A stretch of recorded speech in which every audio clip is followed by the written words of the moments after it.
तर मग आम्ही चाललोय आता मंदिरात. तर गाईज आम्ही आलोय मंदिरात आणि तुम्हाला सांगतो लिटरली इतकी थंडी वाजते ना, म्हणजे या मंदिरात आल्यानंतर असा गारवा जाणवतो ना की मी सांगू सुद्धा शकत नाही.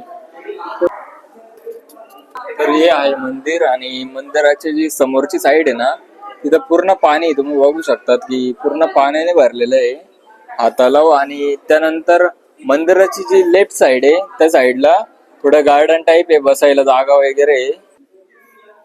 इथं आहे ना त्रेतायुगामधले सगळे देव, त्यानंतर आपले ऋषी मुनी संत सगळ्यांचे कोरीव काम केलेले आहेत. सध्या मंदिराचं थोडंसं बांधकाम चालू आहे इथं.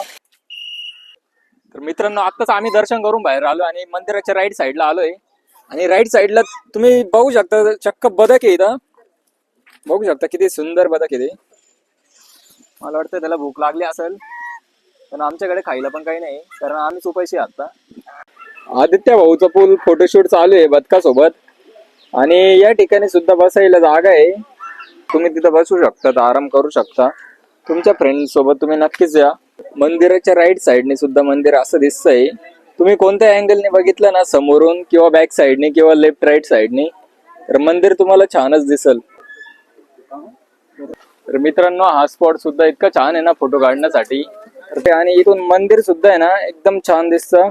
आणि मला तर वाटतं हा स्पॉट फक्त फोटोग्राफर साठीच बनवला असेल. मंदिराच्या बाहेर खूप सारे दुकान आहे, तर तुम्ही इथं नाश्ता चहा वगैरे सगळं घेऊ शकतात.